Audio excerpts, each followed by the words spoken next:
Gold trusted gold buyers. మీరు తాకట్టు పెట్టిన బంగారాన్ని విడిపించి ఈ రోజు ఉన్న మార్కెట్ ధరకు కొనబడును.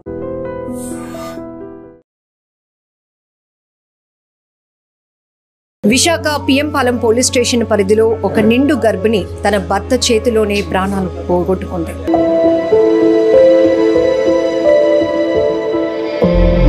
చున్నీతో ఊరేసేసి చంపేశానని చెప్పి ఒప్పుకున్నాడు. అంటాడు బాడీ కలర్ అంతా చేంజ్ అయిపోయింది. అండ్ ఆ అబ్బాయికి కూడా మొత్తం అన్ని స్క్రాచెస్ ఉన్నాయి, లైక్ నెయిల్ మార్క్స్ హ్యాండ్స్ మీద దీని మీద మొత్తం ఉన్నాయి.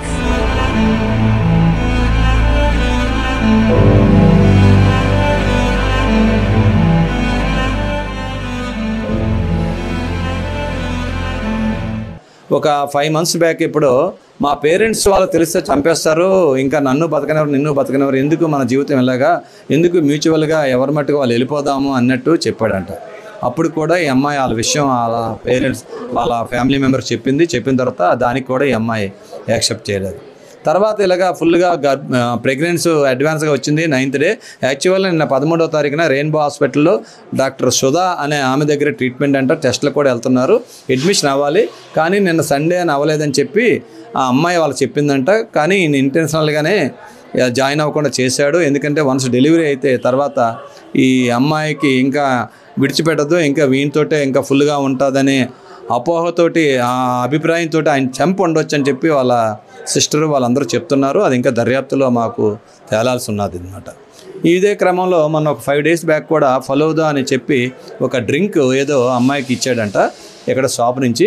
అమ్మాయి తీసుకుంటున్నప్పుడు అందులో ఒక ట్యాబ్లెట్ వచ్చిందని చెప్పి వాళ్ళ సిస్టర్ మన పిఎంపాలెం పోలీస్ స్టేషన్ లిమిట్స్లో మన ఆర్టీసీ డిపో పక్కనుండే ఒక కాలనీలో ఇక్కడ మన గెద్దాడ జ్ఞానేశ్వరరావు అని చెప్పేసి ఒక అతను 28 years, అలాగే మనకి కేదార్ శెట్టి అనూష అని చెప్పేసి ఆమె 27 years, వీళ్ళిద్దరూ నివాసం ఉంటున్నారు. వీళ్ళిద్దరు స్టోరీ తెలుసుకుంటే ఏంటంటే, ఈ గెద్దాడ జ్ఞానేశ్వరరావు అనే అతను మన దువ్వాడ ప్రాంతం గాజువాక ఏరియాకి సంబంధించిన వాడు. ఈ మన అనూష అనే ఆమెకి సంబంధించింది అయితే వాళ్ళ మదరు వాళ్ళ సిస్టర్ వాళ్ళందరూ కూడా అడ్డు రోడ్డు దగ్గర ఉంటారు, అక్కడ వాళ్ళ ప్రాంతం. వీళ్ళిద్దరికీ కూడా కొన్ని రోజుల క్రితం పరిచయం అయింది, లవ్ చేసుకున్నారు. లవ్ చేసుకున్న తర్వాత ఇద్దరు 2022 December 10వ తారీఖున మన సింహాచలంలో పెళ్లి కూడా చేసుకోవడం జరిగిందండి. పెళ్లి చేసుకున్న తర్వాత వీళ్ళు ముందు కాపురం మన అరిలోవా పోలీస్ స్టేషన్ ఏరియాలో కొన్ని రోజులు కాపురం ఉండేవారు. తర్వాత మన పెందుర్తి ఏరియాలో కొన్ని రోజులు కాపురం ఉన్నారు. తర్వాత మన మధురవాడ ఏరియాలో కూడా ఈ కాపురం ఉన్నారన్నమాట. ఈ క్రమంలో ఉంటుంటప్పుడు ఈ మధ్యకాలంలో అతను యాక్చువల్గా ఏం చేస్తుంటే జ్ఞానేశ్వరరావు మన హిందుస్థాన్ స్కౌట్స్ అండ్ గైడ్స్ అనే ఆర్గనైజేషన్లో ఈయన పనిచేస్తుంటాడండి.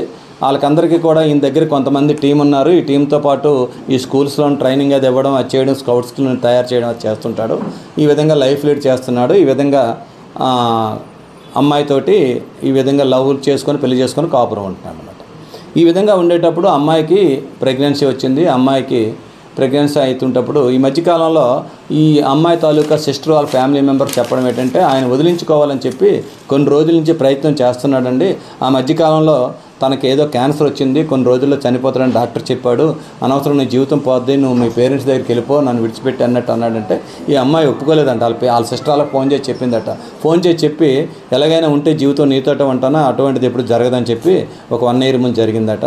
తర్వాత ఒక 5 నెలలు 6 నెలలు ముందు కూడా ఇంకొక డ్రామా ఎలాగంటే, మా పేరెంట్స్కి తెలియదు మనం పెళ్లి చేసుకున్నట్టు, వాళ్ళు బతకనేవారు, నిన్ను బతకనేవారు, ఎందుకు గొడవలు, మన ఇద్దరం డైవర్స్ తీసుకుందామని చెప్తే ఆ విషయం కూడా ఈ పాప చనిపోయిన అమ్మాయి అనూష అమ్మాయి యాక్సెప్ట్ చేయలేదు.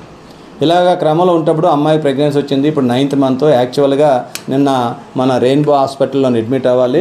ఆమెకు ట్రీట్మెంట్ చేస్తున్న డాక్టర్ సుధా గారు అని చెప్పేసి ఆమె ట్రీట్మెంట్ చేస్తున్నారు. నిన్న క్లినిక్ కూడా నిన్న సాయంత్రం 7 గంటలప్పుడు ఈమె తీసుకొని ఆ డాక్టర్ గారు చూపించారంట. డాక్టర్ గారు జాయిన్ అయిపో బాబు ఇమీడియట్గా అంటే, ఇవాళ ఆదివారం అని రేపు జాయిన్ అవుతామని చెప్పేసి ఈ అమ్మాయి వాళ్ళ సిస్టర్ కాల్కి రాత్రి 11 గంటల వరకు స్టేటస్ పెట్టడం, ఫోన్ చేయడం కూడా అమ్మాయి చేసిందనమాట. చేసిన తర్వాత వాళ్ళు బాగానే ఉన్నారనుకున్నారు. ఇవాళ ఆదివారం ఉదయం జాయిన్ అవుతారు. నిన్న ఈ అమ్మాయికి ఇలాగా డెలివరీ టైం వచ్చిందని చెప్పేసి హెల్ప్ కోసం అని చెప్పేసి ఈ అనూష వాళ్ళ అమ్మమ్మ గారిని వాళ్ళ సిస్టర్ వాళ్ళ మదర్ వాళ్ళందరూ పంపిస్తారు. నిన్న అన్నపూర్ణ అమ్మగారు అనుకుంటా వాళ్ళ మదర్ అమ్మమ్మ పేరు, ఆమె నిన్న 11 గంటలకు వచ్చారు. 10 గంటలకు వచ్చిన తర్వాత నిన్న ఆమె ఫుడ్ ప్రిపేర్ చేశారు. ఫుడ్ ప్రిపేర్ చేసిన తర్వాత చనిపోయిన అనూష ఆమె భర్త జ్ఞానేశ్వర్ ఇద్దరు లంచ్ చేశారు. తర్వాత ఏమో సాయంత్రం కూడా వాళ్ళు ఈవినింగ్ అలాగా తిరగడానికి వెళ్ళారంట. 4 గంటలకి 6:30, 7 వరకు తిరిగి వచ్చారు. వచ్చిన తర్వాత కొంతసేపు ఉండి మళ్ళీ క్లినిక్ అని మళ్ళీ వెళ్ళారు. మళ్ళీ 9 గంటలకు వచ్చి భోజనం చేసి ఇద్దరు కూడా తినేసి పడుకున్నారట. ఉదయం హాస్పిటల్కి అడ్మిట్ అవ్వాలి కదని వాళ్ళ అమ్మమ్మ వేగం పడుకోండి, నేను పడుకుంటానని చెప్పి ఆమె వేరే గదిలో పడుకున్నారు. ఉదయం 6 గంటలకి వాళ్ళ అమ్మమ్మ లేచి చూసి అన్ని పనులు చేసి హాస్పిటల్కి వెళ్ళాలి కదా, రెడీ అవ్వాలి కానీ లేపిందంట అను అని. ఇతనేమో పక్కన ఎక్కడ ఫోన్ చూసుకున్నాడట. లేపితే లెగట్లేదు, కదలట్లేదు. డేడి బాబు అను కదలట్లేదు, లెగట్లేదు అమ్మ అనుకొని ఆ అబ్బాయిని పిలిపించి ఆ జ్ఞానేశ్వరం చెప్తే ఆయన కూడా లేపినట్టు నటించాడంట. లేపినట్టు నటించి లెగట్లేదు అమ్మ అనుకొని అప్పుడు కేకేస్తే కింద వాచ్మెన్ భార్య వాళ్ళు వస్తారు. వాళ్ళందరూ పట్టుకొని చేస్తే ఈయన ఎదురుగుంట మనకి మా గ్రేహౌన్స్లో పనిచేస్తున్న విజయ్ అని చెప్పి కిరణ్ అని చెప్పేసి ఇద్దరు పోలీస్ పర్సనల్స్ ఉంటారు. ఆ విజయ్ అనే ఆయనకి కారు ఉంటుంది. ఆ కారులో వీళ్ళందరూ తోడు పెట్టుకొని ఇలా ఫ్రెండ్స్ కూడా ఫోన్ చేస్తాడు అతను. ఆ ఫ్రెండ్స్ కూడా వస్తారు అతనికి. వీళ్ళందరూ వచ్చి హాస్పిటల్కి తీసుకెళ్తారు. ఫస్ట్ ఏంటంటే ఆమెను వాత్సల్య హాస్పిటల్కి తీసుకెళ్తారు. అక్కడ డాక్టర్ గారు ఎవరు ఉండరు. తర్వాత అక్కడి నుంచి అక్కడ అంబులెన్స్లో ఎక్కిస్తారు. ముందు కారులో వెళ్ళిన తర్వాత అంబులెన్స్ నుంచి తర్వాత కీర్తన హాస్పిటల్కి తీసుకెళ్తారు. కీర్తన హాస్పిటల్ ఎవరు మెడికల్ డాక్టర్లు ఎవరు అవైలబుల్ లేకపోతే మనకి అరిలోవా కేర్ హాస్పిటల్ తీసుకెళ్తారు. అక్కడ డాక్టర్లు అడ్మిట్ చేసుకొని చెక్ చేసిన తర్వాత చనిపోయిందని చెప్తారనమాట. చెప్పిన తర్వాత వాళ్ళ ఫ్యామిలీ మెంబర్స్ కూడా వాడు వాళ్ళ ఫ్రెండ్స్ తోటి ఫోన్ చేపిస్తాడు. చేసిన తర్వాత వాళ్ళందరూ వచ్చారు. వచ్చిన తర్వాత అక్కడ నుంచి బాడీని కేజీహెచ్కి తరలించడం జరిగింది. అక్కడ ఆయన్ని మన పోలీస్కి ఇంటిమేషన్ వచ్చిన వెంటనే వెళ్ళిన తర్వాత అక్కడ విషయాలని తెలుసుకున్న తర్వాత ఆయన అదుపులో తీసుకున్నాం. ఇప్పుడు వాళ్ళ సిస్టర్ వాళ్ళు అందరూ ఫ్యామిలీ మెంబర్స్ కంప్లైంట్ ఇస్తున్నారండి.